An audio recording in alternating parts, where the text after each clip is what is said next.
안교 교과 해설 방송을 시작하겠습니다. 이번 주에 우리는 죽음을 이기시고 부활하신 그리스도에 대해서 공부합니다.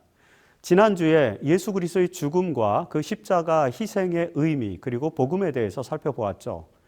그리스도의 십자가는 인류의 죄를 대속하는 객관적 속죄, 즉 대속적 속죄의 의미가 있었음을 알게 되었습니다. 십자가를 통해 죄와 사망의 문제를 해결하신 예수님께서는 이제 부활을 통해서 진정한 소망을 선포하시죠.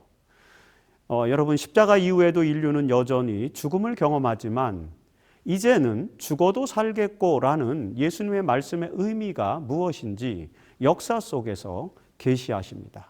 그것은 바로 부활을 말하는 것이죠. 죽은 자의 부활은 인류의 죄와 사망의 문제가 완전히 해결되었고 절망에 이르는 병에 걸린 우리가 희망으로 살아날 수 있음을 알게 해줍니다. 이번 주에는 바로 이런 희망의 복음, 즉 그리스도의 부활에 대해서 함께 살펴볼 것입니다. 예수의 십자가 죽음이 구약을 관통하는 구속의 계획의 궁극적 텔로스였다면 예수의 부활은 신약에서 구원의 희망을 알게 해주는 기독교 신앙의 핵심 가르침이었습니다. 유대교의 한계를 벗어나서 기독교의 기초를 세운 제자들은 그리스도의 부활을 그들의 신앙 고백의 중심에 놓았죠. 여러분, 그래서 고린도전서 15장 16절로 18절에서 바울은 그리스도께서 다시 살아나신 일이 없으면 너희의 믿음도 헛되고 너희가 여전히 죄 가운데 있을 것이요 또한 그리스도 안에서 잠자는 자도 망하였으리니 라고 증언하죠. 자, 예수의 부활이 없었다면 기독교 신앙은 무의미한 것이라고 고백하는 것입니다. 바울은 사실 이 편지의 앞부분인 고린도전서 2장 2절에서 예수 그리스도가 십자가에 못 박히신 것 외에는 아무것도 알지 아니하기로 작정하였음이라고 고백합니다. 자, 여러분, 바울이 가장 중요하게 여긴 것은 그리스도의 십자가 죽음이라는 것이죠. 그러나 이 편지의 마지막 부분에서 바울은 이제 예수의 부활이 없었다면 그의 십자가 복음과 기독교 신앙도 헛되다라고 설명하는 것입니다. 이처럼 그리스도의 부활은 기독교 신앙을 확증하는 신앙 고백이 됐던 것이죠. 그리고 이 부활은 초자연적인 사건이었기 때문에 사실 기독교를 비판하는 사람들로부터 많은 공격을 받아온 요소 중 하나이기도 했죠. 계몽주의 시대의 문학가였던 고트홀트 레싱이라고 하는 사람이 있는데 이 레싱은 성경에서 역사적인 요소들은 모두 제거되어야 한다고 강조하면서 예수의 부활과 같은 사건은 역사적인 것이 아니라고 주장했습니다. 사실 이 레싱의 영향으로 근대 자유주의 신학자들은 역사적 예수라는 학문적 영역을 발전시켰죠. 그렇게 해서 예수의 부활과 같은 초자연적인 사건을 비역사적인 것으로 분류하기 시작했습니다. 자, 이런 근대주의적인 이해가 발전하면서 예수의 부활을 믿지 않는 학문적 정서가 강력하게 정착하게 되었습니다. 그러나 정통신학자들은 예수의 부활이 역사적인 사건이었음을 고백하기를 또 주저하지 않죠. 특별히 20세기 들어서서 예수의 부활을 역사적 사실로 입증하려는 학문적 노력들이 전개되었습니다. 영국의 저널리스트였던 프랭크 모리슨이라고 하는 사람은 예수의 부활 사건이 허구임을 밝히기 위해서 연구를 시작했어요. 그런데 그 연구를 하다가 결국에 결론적으로는 이 예수의 부활의 사건의 역사성을 인정하고 누가 돌을 옮겼을까라는 그런 책을 저술했죠. 자, 이 책에서 모리슨은 저널리스트적인 안목으로 예수의 부활의 역사적 사실성을 설명하고 있습니다. 여러분, 이 책은 대중적인 인기를 얻었죠. 20세기의 그리스도인들이 가장 많이 읽은 책 중에 하나가 바로 이 책이 되었습니다.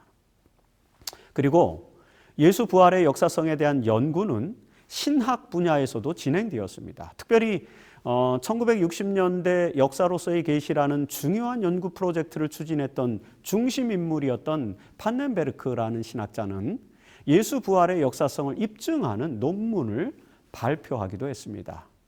그는 이성과 신앙을 결합시킨 희망의 신학을 주창했는데 바로 이 그의 연구 업적 중에는 예수 부활의 역사성과 그 의미를 희망적으로 제시하는 탁월한 논문도 있다는 것입니다.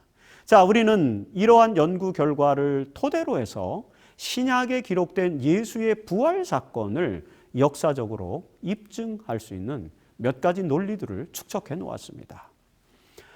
여러분, 이런 학문적인 노력에 의해서 밝혀진 예수 부활의 역사적 사실성에 대한 주장이 이제는 어느 정도 정리되어 있죠. 그리고 복음서에 나타난 이 빈 무덤 전승, 이것은 단순히 신화가 아니라 경험에 의한 일관된 전승이라는 사실을 우리는 확인할 수 있습니다. 물론 죽은 자의 부활이 자연적 현상에서는 증명되기 어려운 것이 사실입니다. 그럼에도 불구하고 기독교 신앙의 종말적 희망에서 볼 때 그리스도의 부활은 역사 속에서 구현된 실제적 사건으로 받아들일 수 있는 매우 분명한 논증들이 여러 개 확립되어 있음을 우리는 이제 확인할 수 있습니다. 그래서 우리는 예수의 부활 이야기를 읽고 그 속에서 희망의 신학을 발견할 수 있다는 것입니다. 자, 이제 그 내용을 구체적으로 살펴보도록 하겠습니다. 먼저 예수의 죽음과 부활 내러티브에서 예수의 부활을 입증할 수 있는 가장 일관된 견해 중 하나는 예수의 무덤이 비어 있었다는 것이죠. 여러분, 예수님은 십자가 죽음 이후에 제3일에 제자들이 무덤에 갔을 때에 그 무덤의 입구가 열려 있었고요. 그리고 그 무덤은 비어 있었습니다.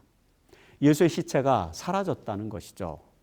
자, 이 빈 무덤 전승은 예수의 부활을 입증할 수 있는 가장 분명한 내용 중 하나라고 모든 신학자들은 설명합니다. 왜냐하면요, 마태복음에 특별하게 기록된 몇 가지 정황들이 이 빈 무덤이야말로 부활 사건을 입증할 수 있는 핵심 요소가 된다라고 볼 수 있기 때문인 것입니다. 자, 예수님께서 무덤에 묻히신 정황은 다음과 같죠. 마태복음 27장 59절과 60절에 보면 아리마대 요셉이 시체를 가져다가 새 무덤에 넣어두고 큰 돌을 굴려 무덤 문에 놓고 가니 라고 기록합니다. 이 내용은 공간복음, 즉 마가나 누가복음에도 다 공통적으로 나타나죠. 하지만 그 다음의 기록은 오직 마태복음에만 기록되어 있는 내용들을 포함하고 있습니다. 자, 마태복음에 보면은 이제 그 다음 날에 바리새인들은 빌라도에게 특별한 청원을 하게 되죠. 제자들이 예수의 시체를 훔쳐간 후에 그가 부활했다고 거짓 부활 사건을 꾸밀지도 모르기 때문에 그 무덤을 지켜야 한다는 것이었습니다. 여러분, 빌라도는 그 청원을 수락했죠. 그래서 마태복음 27장 66절에 보면은 그들이 경비병과 함께 가서 돌을 인봉하고 그리고 무덤을 굳게 지키니라고 묘사되어 있습니다.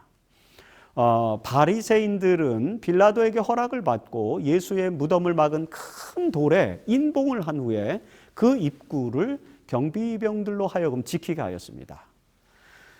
여러분, 이런 상황은 이제 이후에 발생할 빈 무덤, 이 내러티브가 예수의 부활을 입증하고 있음을 알게 해주는 것입니다. 여러분, 이런 상황은 적어도 예수의 제자들이 인위적으로 예수의 시체를 빼돌릴 방법이 없었음을 강력하게 설명해 주지 않습니까?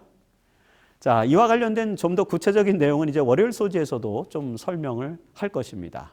여기 예수의 죽음과 그리고 장사 지냄과 그리고 3일 동안 무덤 속에서 지낸 이 사건은 단순한 역사적 사건이 아님을 사실 우리는 잘 알고 있습니다. 왜냐하면 이 모든 것들이 구약을 통해서 그리고 신약을 통해서 예언된 사건들이었기 때문입니다.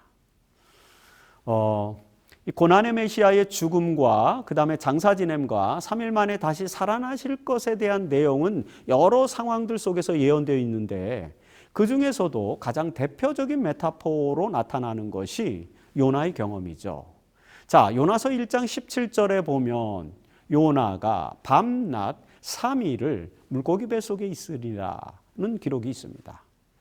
그런데 여러분 마태복음 12장 40절에 보면은 예수님께서는 바로 이것을 인용하죠. 그래서 요나가 밤낮 사흘 동안 큰 물고기 뱃속에 있었던 것 같이 인자도 밤낮 사흘 동안 땅속에 있으리라.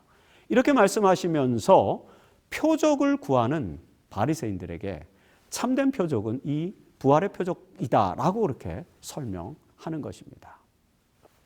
그리고 여러분, 예수님께서는 지난주에 우리가 살펴본 것처럼 자신의 죽음과 그리고 3일 후에 다시 살아날 것에 대해서 제자들에게 3번씩이나 계속 말씀하셨지 않습니까? 자, 마가복음 8장 31절, 그리고 9장 31절, 10장 34절에서 3번씩이나 이런 말씀을 하셨다는 것을 지난주 교과에서 우리가 살펴봤습니다. 이런 말씀들을 통해서 우리는 예수께서 십자가 죽음으로 무덤에 안치되시고 그리고 3일 동안 그 무덤에 봉인된 채로 죽으셨던 것을 분명하게 알 수 있죠. 아마도 예수의 죽음으로 사탄은 자신이 승리했다고 생각했을 것입니다. 그리고 제자들은 자신들이 모시던 분이 메시아가 아니었다고 또 실망했죠. 중요한 것은 이 모든 사건들이 예언되어 있었다는 것입니다. 예수님께서 제자들에게 거듭 말씀하셨던 것이었음에도 불구하고 여러분, 제자들은 그들의 단순한 이성적인 안목으로 예수의 죽음과 무덤에 안치되신 것을 받아들이기 어려웠던 것입니다. 심지어는 사탄조차도 자신이 승리했다고 믿었다는 것, 여러분 그것을 생각해 볼 때 이 제자들의 실망은 어쩌면 당연한 것이 아니었을까요? 그러나 여러분, 하나님의 섭리는 여기서 끝나지 않죠. 자, 사탄은 자신이 성공했다고 여겼던 바로 그 지점에서 자신의 패배를 겪어야만 했습니다. 예수님께서 3일 후에 부활하심으로 사탄의 그 성공은 그야말로 3일천하가 되고 말았다는 것입니다. 여러분, 그래서 초기 기독교 교부였던 이레네우스와 같은 이 사도교부는 사탄이 속았고 예수는 부활하셨다라는 이런 자극적인 표현을 사용하기도 합니다. 사실 이런 표현은 마르틴 루터에게서도 발견될 정도입니다. 이처럼 예수님의 죽음으로 사탄은 자기가 승리했다고 생각했다가 예수님의 부활로 자신이 속았음을 깨달았고 분노했을지도 모를 것입니다. 그러나 이런 이론은 고대 신학자들의 사고에서 기인한 것일 뿐이죠. 우리는 예수의 죽음과 부활이 모두 그분의 생애에서 예언되었던 것이었고 사실은 사탄도 그 사실을 잘 알고 있었습니다. 다만 사탄은 예수께서 어떻게 부활할 것인지에 대해서는 몰랐던 것이죠. 그래서 그는 무덤을 돌로 막고요, 경비병들을 배치해서 지키게 하였습니다. 그게 사탄의 그게 작용이었다라고 이렇게 이해할 수 있죠. 그러나 그런 상황에서도 예수님은 부활하셨습니다. 자, 여러분, 그분께서 어떻게 부활하셨는지가 바로 월요일 소지의 내용입니다. 제가 방금 설명해 드린 이 이레네우스의 이해, 그 다음에 마르틴 루터의 이해, 이런 이해들은 어떤 면에서는 그 약간 시대소망 782페이지에도 기록되어 있어요. 자, 그 내용에는 이런 표현들이 나옵니다. 자, 보세요. 사탄은 그리스도께서 죄수로서 갇혀 있도록 무덤 주위에 그의 파수꾼들을 세웠다. 눈에 보이지 않는 영적인 파수꾼들이 있었다는 것입니다. 사단이 세워놓은.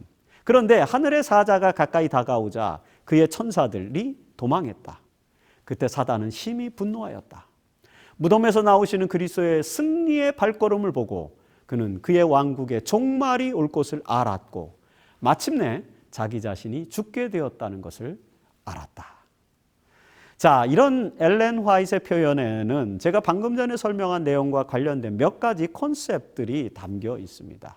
사실 그 컨셉은 신학적으로 승리자 모티프라고 그렇게 부르기도 하는 것입니다.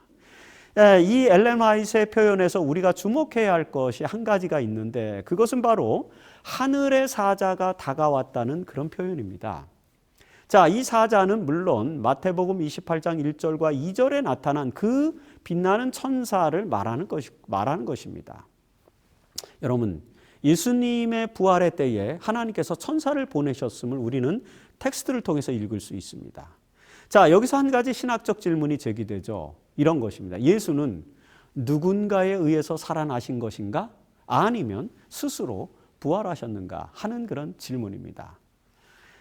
기본적으로 예수는 그의 신성 속에서 부활의 능력을 가지고 계신 분이셨죠.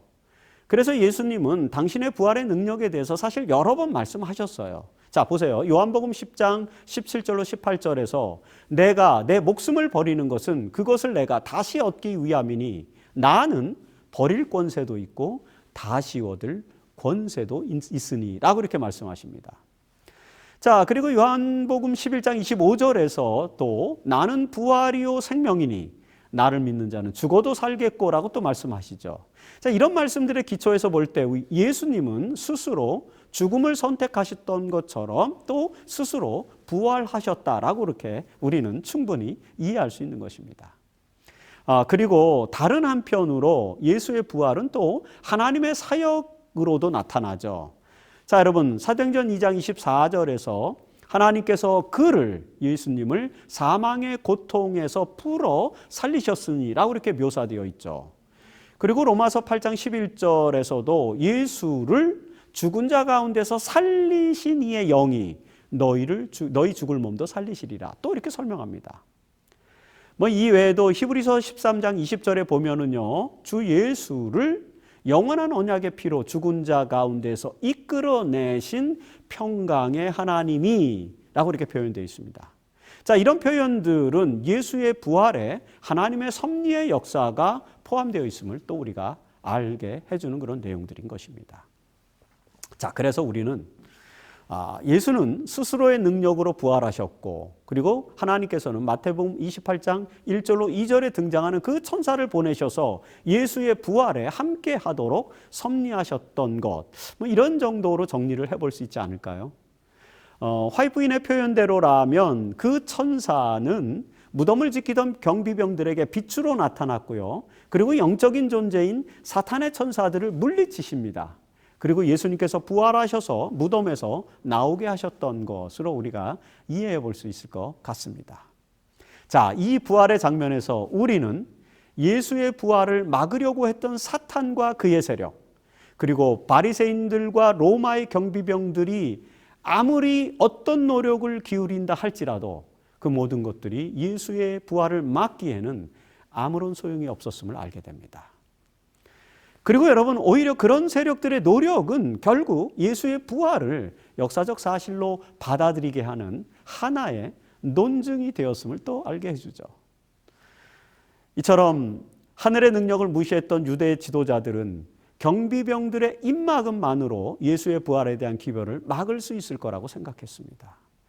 여러분, 마태복음 28장 12절로 13절에 보면 그들이, 바리새인들과 유대 지도자들이 군인들에게 돈을 많이 주면서 그의 제자들이 밤에 와서 우리가 잘 때 그를 도둑질하여 갔다 하라고 이렇게 계획하죠. 그러나 이런 인간적인 계획은 하나님의 능력 앞에서는 무기력했습니다. 사실 마태복음 28장 15절에 기록된 것처럼 유대인들은 그 소문을 믿었을 것입니다. 믿었는지도 모르죠. 그렇지만 예수님의 부활은 제자들에게 놀라운 용기가 되었고요. 그 제자들은 그 부활을 자신들의 신앙의 중심에 놓고 기독교라는 새로운 종교를 만들어냈습니다. 예수님의 부활에 대한 확실한 믿음의 기초에서 형성된 기독교가 전 세계적 종교가 되었다는 사실 그 자체가 바로 예수의 부활의 역사적 사실을 입증하는 가장 중요한 논증이 되었던 것을 우리는 알게 되는 것입니다. 만일에 이 기별이, 예수님의 부활했다라는 이 기별이 말입니다, 제자들의 술책, 거짓말에 의한 것이었다면, 여러분, 그런 거짓된 믿음을 가지고 이 위대한 종교가 이렇게 형성될 수 있었겠습니까? 그건 불가능했을 것입니다.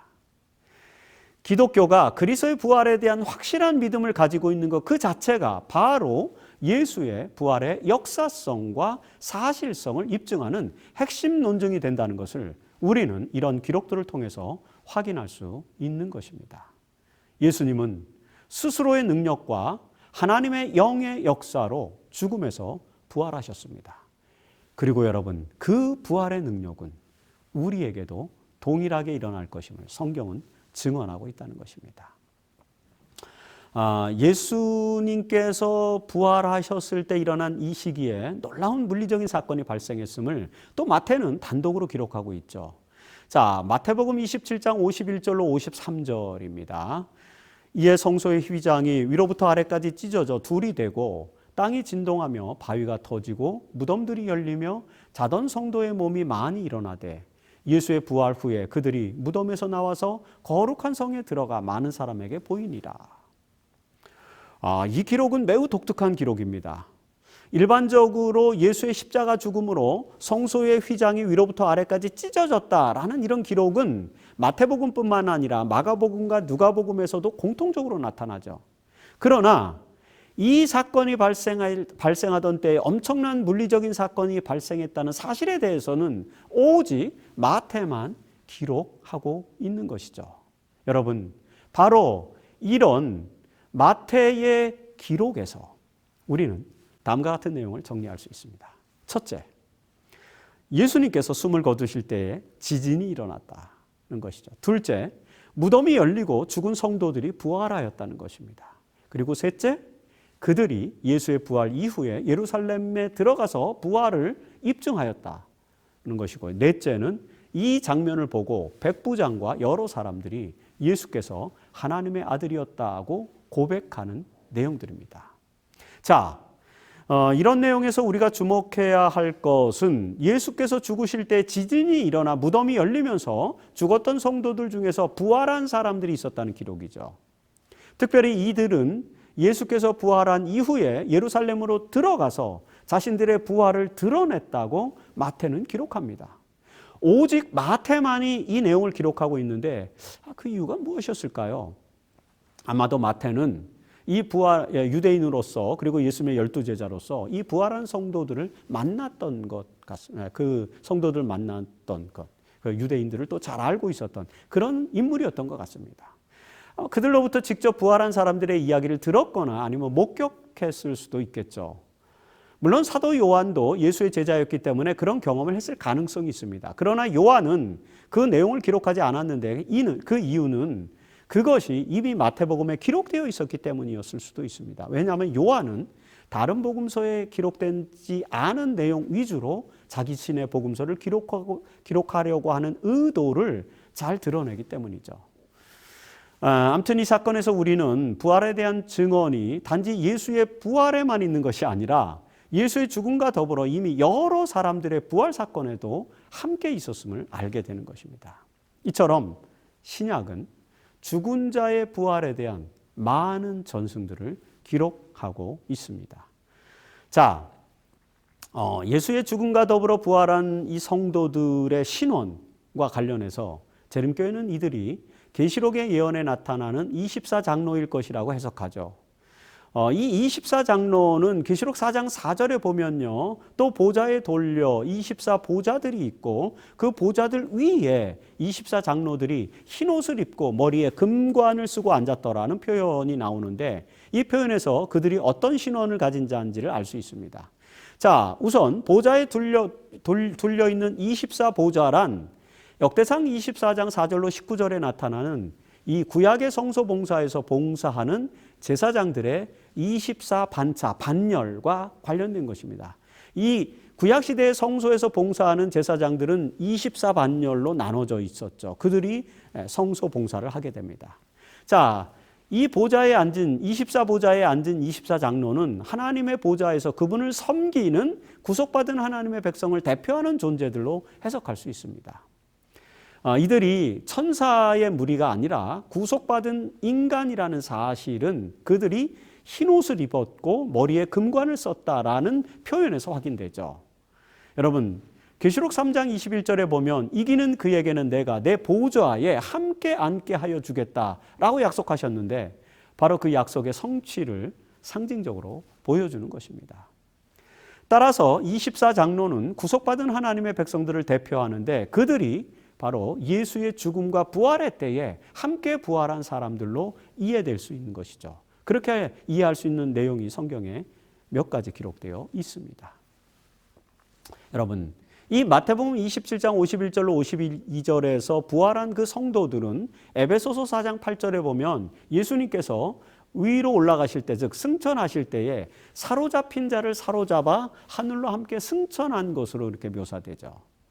그들은 예수의 죽음과 부활 시에 구속함을 받은 자들로서 예수와 함께 하늘로 승천하여 24 보좌에 앉아 하나님을 섬기는 역할을 맡게 되었던 것입니다. 이런 해석과 연관된 존재들이 바로 여기 예수의 죽음과 더불어 부활한 성도들임을 우리는 재림교회는 해석학적으로 설명을 해주고 있는 것입니다. 그리고 여러분, 이들은 죽음에서 부활하여 예루살렘 곳곳에서 예수 그리스도의 승리와 구원의 경험을 전파하였습니다. 우리는 이들을 통해서 예수의 메시아 되심과 또 그분의 죽음과 부활이 하나님의 구속의 섭리였음을 분명하게 확신하게 되는 것입니다. 그리고 여러분, 성경은 이 외에도 여러 곳에서 이제 예수의 부활을 목격한 목격자들의 증언들을 기록하고 있죠. 예수의 부활에 대한 목격담을 성경에 나타난 내용을 정리해서 순서대로 재구성하는 것, 되게 어려워요. 그럼에도 불구하고 많은 연구를 통해서 어느 정도 통일된 이야기들을 재구성할 수 있죠. 자, 성경에서 예수의 부활을 증언한 첫 번째 증인은 여인들이었음을 우리는 알 수 있죠. 마태복음 28장 1절로 6절에 보면은 막달라 마리아와 다른 마리아가 무덤을 보려고 갔더니 천사가 여자들에게 말하여 이르되 그가 여기 계시지 않고 살아나셨느니라고 기록합니다. 자, 이 동일한 기록이 마가복음 16장에서는 네 여인으로 등장을 하고요. 누가복음 24장에서는 여인들이라고 묘사되고 있고요. 그리고 요한복음 20장에는 막달라 마리아에게 나타난 것, 이렇게 기록됩니다. 이렇게 다양하게 좀 표현이 다르지만 전체적인 패턴을 보면은 일단 향품을 예비한 여인들이 예수의 부활을 가장 먼저 목격한 것으로 기록되어 있음을 알 수 있습니다.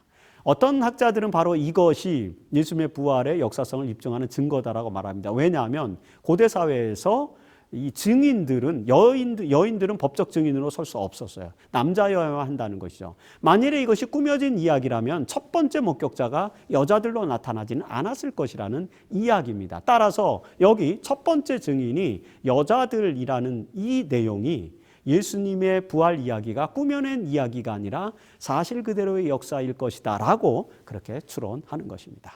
자, 두 번째 증인은 베드로죠. 자, 복음서에 보면 여러분, 예수님의 빈 무덤을 목격한 여인들의 보고를 듣고 베드로와 요한이 서둘러서 무덤에 가게 되죠.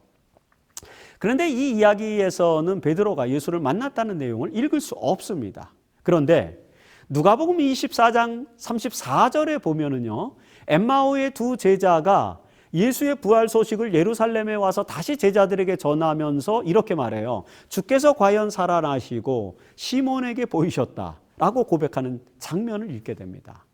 이 글에서 우리는 예수님께서 베드로에게 단독으로 나타나셨음을 알게 되는 것입니다. 그리고 이것이 고린도전서 15장에도 또 기록되고 있고요. 어쨌든 그거 조금 이따 보겠습니다. 자, 그리고 세 번째 증인은 바로 이 엠마오의 두 제자죠.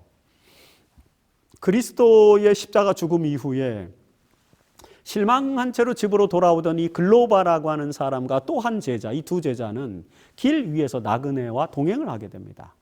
그리고 그를 이제 집으로 영접해서 집에서 도착해서 음식을 대접했는데 그가 예수였음을 깨닫게 되죠. 누가복음 24장 31절에 보면 그들이 눈이 밝아져 그인 줄, 예수인 줄 알아보더니 예수는 그들에게 보이지 아니하시는지라고 기록합니다. 자, 이들은 예수님께서 부활하셨다는 사실을 말씀으로 이해하고 또 눈으로 보고 깨닫고 서둘러 다시 예루살렘으로 돌아와서 예수가 살아나셨으며 베드로에게도 이미 나타나셨다라는 것을 고백하게 됩니다. 세 번째 고백입니다. 그리고 네 번째 증인은 바로 예수의 제자들이었습니다. 요한복음 20장에는 예수님께서 부활하신 날 그날 저녁에 10제자들이 모여있는 곳에서 나타나셨습니다. 왜냐하면 이미 가룟 유다는 이제 죽었고요. 그 다음에 도마가 있지 않았잖아요. 그래서 10명의 제자들 앞에 나타나셨고 일주일 후에 도마에게도 또 나타나십니다. 그리고 갈릴리로 올라간 제자들에게도 또 나타나시죠. 특별히 갈릴리 산 위에서는 500여 형제에게도 나타나셨다고 기록하고 있죠. 우리는 그 기록을 고린도전서 15장 4절로 6절에서 읽을 수 있습니다. 자, 보세요. 장사 지낸 바 되셨다가 성경대로 사흘 만에 다시 살아나사 게바에게 보이시고 그 다음에 12제자에게와 그 후에 500여 형제에게 일시에 보이셨나니. 여기 고린도전서의 기록에서는 여인들의 목격담이 모두 생략되고 개략적인 증인들에 대해서만 언급하고 있습니다. 그리고 이 기록에는 또 다른 부활의 증인으로서 이제 야고보와 바울을 추가하게 되죠. 바울의 기록이니까. 자, 고린도전서 15장 7절에는 그 후에 야고보에게 보이셨으며, 그렇죠? 그리고 그 후에 모든 사도에게 와라고 기록하고 있는데, 예수의 형제이자 예루살렘 교회의 지도자가 된 야고보에게도 예수님이 나타나신 후에 40일의 기간이 마치자 이제 감람산에서 모든 제자들 앞에서 승천하십니다. 그래서 여기 고린도전서 15장에 그 후에 모든 사도에게 나타나셨다는 이 기록은 바로 사도행전 1장 3절 이하의 내용과 연관된 것임을 우리는 알 수 있는 것입니다. 자, 이렇게 많은 부활의 목격담은 이것으로 끝나지 않습니다. 이 고린도전서 15장 8절에서 바울은 맨 나중에 만삭되지 못하여 난 자와 같은 내게도 바울에게도 보이셨느니라고 증언을 하죠. 여러분, 바울은 예수를 믿는 사람들을 핍박하기 위해서 다메섹으로 가는 길에서 부활하신 예수를 만나게 됩니다. 여기까지가 바로 예수 부활의 목격담이죠. 이런 목격담들이 신약에 곳곳에 기록되어 있고 특히 고린도전서 15장에 요약되어 있습니다. 우리는 이런 기록을 통해서 예수의 부활 이야기가 단순한 전승이 아니라 매우 구체적인 경험이었음을 알게 됩니다. 예수는 정말로 역사 속에서 부활하셨습니다. 제자들은 그것을 목격했고 그 부활 신앙을 토대로 기독교를 설립하였습니다. 여러분, 부활하신 예수를 목격한 후에 도마는 요한복음 20장 27절에 보면 예수님에게 나의 주시요 나의 하나님이시니이다 라고 이렇게 고백합니다. 그리고 바울은 그리스도의 부활이 없다면 우리의 믿음이 헛것이 된다고 또 강조하였습니다. 이런 내용들을 통해서 부활은 매우 구체적인 역사적 사건이고 그리고 기독교 신앙의 근간이 된다는 것을 우리는 다시 한번 기억할 필요가 있는 것입니다. 자, 우리는 그리스도의 부활의 역사적 사실을 여러 텍스트들을 통해서 확인하였습니다. 그리고 그리스도의 부활이 기독교 신앙의 근간이 된다는 고백도 또 확인하였죠. 그리스도의 부활은 기독교 신앙의 근간이 될 뿐만 아니라 기독교 신앙의 또 희망이기도 합니다. 왜냐하면 그리스도의 부활은 인간의 실존적 죽음의 문제를 해결하고 나아가서 영원한 삶의 약속을 또 확증하기 때문이죠. 이런 사실은 고린도전서 15장에 아주 잘 묘사되어 있습니다. 자, 그리스도의 부활과 관련하여 바울은 고린도전서 15장 20절에서 한 가지 특별한 언급을 하고 있습니다. 이렇게 기록했죠. 그리스도께서 죽은 자 가운데서 다시 살아나사 잠자는 자들의 첫 열매가 되셨도다 라는 그런 표현입니다. 여러분, 예수께서 부활을 통해 잠자는 자들의 첫 열매가 되셨다는 것은 구체적으로 무엇을 말하는 것일까요? 여기서 첫 열매란 사실 구약에서 고대 이스라엘 백성들이 농산물의 첫 열매를 하나님께 바치는 그런 행위와 연관된 것임을 우리는 알죠. 자, 출애굽기 23장 19절에는 내 토지에서 처음 거둔 열매에 가장 좋은 것을 가져다가 너희 하나님 여호와의 전에 드릴지니라는 규례가 나타납니다.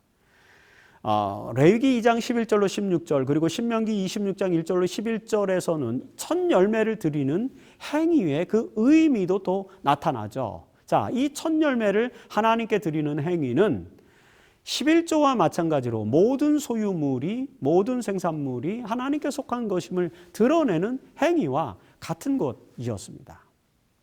그러나 이 첫 열매를 드리는 것과 11조를 바치는 것 사이에는 미묘한 차이가 있죠. 자, 여러분 보세요. 11조는 전체 중에서 10분의 1을 드리는 것이지만 첫 열매는 반드시 수확물의 첫 번째 열매를 드려야 한다는 것입니다. 이 경우에 바로 이 첫 열매는 다른 모든 열매를 대표하는 것을 의미하는 것이죠. 여러분, 11조는 소유물이 하나님께 속한 것임을 표상하는 것이고 우리가 그 중에 10분의 1을 드리는 것이지요. 하지만 첫 열매를 드리는 것은 그것을 넘어서서 이 첫 열매란 다른 모든 열매를 대표하는 것을 의미한다는 것입니다. 모든 농작물은 그 첫 열매와 동일할 것이기 때문에 첫 열매를 바치는 것은 모든 열매를 대표해서 바치는 그런 행위라는 것, 바로 이것이 이 규례의 의미라는 것이죠. 이런 구약의 제도를 고려할 때 예수께서 잠자는 자들의 첫 열매가 되셨다는 것은 매우 의미 있는 표현이 되겠죠. 자, 예수를 첫 열매로 표현한 것은 그분께서 모든 잠자는 자들의 대표가 되셨다는 것을 의미한다는 것입니다. 예수의 죽음과 부활은 모든 사람들의 죽음과 부활을 대표하는 것입니다. 따라서 첫 열매로서 예수의 부활은 이후에 다른 모든 사람들의 부활을 또 보장한다는 그런 의미를 담고 있는 것입니다. 그래서 고린도전서 15장 21절 그 다음 절에서는 사망이 한 사람으로 말미암았으니 죽은 자의 부활도 결국엔 이 한 사람 예수로 말미암는도다라고 설명하는 것입니다. 이처럼 예수의 부활은 첫 열매로서 모든 죽은 자들의 부활을 대표합니다. 따라서 여러분, 예수님께서 정말로 살아나셨다면 예수 안에서 죽은 모든 자들은 그 첫 열매가 되신 예수님처럼 동일하게 부활하게 될 것입니다. 이것이 고린도전서 15장에서 바울이 가르치고자 하는 부활에 대한 가르침의 요지이죠. 이번 교과의 저자인 알베르토 팀 박사는 안교교재에서 27과에서 부활의 첫 열매 되신 그리스도께서는 십자가의 흔적을 가지셨기 때문에 우리도 그런 영광의 표, 즉 영적 흔적을 가지게 될 것이라고 또 설명합니다. 부활하신 예수는 여전히 손에 못자국을 가지고 있었죠. 그것이 부활 이전의 상처나 그런 고통 이런 건 더 이상 아니었지만 그 흔적은 그의 육체에 남아 있었습니다. 그리고 예수님처럼 우리도 예수를 믿는 흔적을 지니고 있을 것입니다. 자, 우리가 부활할 때에도 그 예수의 흔적이 남아있지 않을까요? 적어도 예수는 그 십자가의 흔적을 가지고 부활하셨습니다. 그리고 그 구원의 흔적을 자랑스럽게 여기셨죠. 우리도 예수를 믿는 믿음으로 말미암아 갈라디아 6장 17절에 나타난 대로 예수의 흔적을 가져야 합니다. 그것이 믿음 이후의 삶 속에 나타난 육체의 가시든 아니면 그리스도의 은혜로 얻은 영광의 표식이든 우리는 부활의 첫 열매 되신 그리스도의 모본을 따라서 부활의 열매와 예수의 흔적을 가지게 될 것입니다. 예수의 십자가 죽음과 부활은 우리의 죽음과 부활의 참된 증거가 될 것이라는 말씀을 우리는 이렇게 이해할 수 있는 것입니다. 이번 주에 우리는 죽음을 이기신 그리스도에 대해서 공부하였습니다. 예수 그리스도의 역사성은 성경 텍스트와 그리고 컨텍스트를 통해서 상당하게 밝혀졌죠. 우리는 계시에 나타난 역사적 정황들을 토대로 그것을 이제 설명할 수 있게 되었습니다. 여러분, 예수의 부활의 증거 중에서 가장 대표적인 것은 결국엔 봉인된 무덤이 비었다는 그런 빈 무덤인 것이죠. 예수의 부활을 막기 위해서 무덤을 봉쇄한 사건은 결과적으로 빈 무덤을 통해서 예수의 부활을 입증하는 결과를 낳게 되었습니다. 그리고 예수는 사탄의 맹렬한 공격에도 불구하고 죽음에서 부활하심으로 승리하셨죠. 특별히 예수님의 부활은 자신의 신적 능력과 더불어서 하나님의 섭리로 일어난 것입니다. 그리고 여러분, 예수가 죽으셨을 때 지진이 일어났고 무덤이 열리면서 잠자던 성도들이 부활하였음을 성경은 또한 기록하고 있습니다. 그리고 예수의 부활에 대한 증인들의 목격담은 매우 체계적으로 또 정리되어 있는 것도 우리는 살펴보았습니다. 이런 사실들은 예수의 부활의 역사성을 입증해 주는 것으로 우리는 이제 이해할 수 있겠죠. 이처럼 예수님은 부활을 통해서 잠자는 자들의 첫 열매가 되셨고 그 나머지 열매들은 예수님처럼 부활할 것이 성경에는 모두 약속되어 있는 것입니다. 그리고 여러분, 이 약속은 바로 그리스도의 재림으로 성취될 것이죠. 시대소망 787페이지에서 엘렌 화이트는 이렇게 이야기합니다. 구주께서 부활하시던 때에는 몇몇 무덤밖에 열리지 않았으나 그분이 재림하실 때에는 값있게 죽은 모든 사람들이 그분의 음성을 듣고 영광스러운 불멸의 생명으로 부활할 것이다. 그렇습니다, 여러분. 예수의 죽음과 부활은 우리에게도 부활의 소망이 되었습니다. 그분께서 부활하시던 때에는 단지 몇몇 무덤이 열렸지만 이제 예수님께서 재림하실 때에는 모든 무덤의 백성들이 불면의 생명을 가지고 부활할 것입니다. 우리는 이 소망을 믿음으로 받아들이면서 예수의 부활을 통해 우리 자신의 부활에 대한 확신을 가져야만 합니다. 죽음을 이기신 그리스도는 우리에게 부활의 확신과 소망이 되기 때문이죠. 이 부활의 소망 안에서 사는 우리 모두가 되기를 바라면서 제7과 교과설 방송을 마치겠습니다.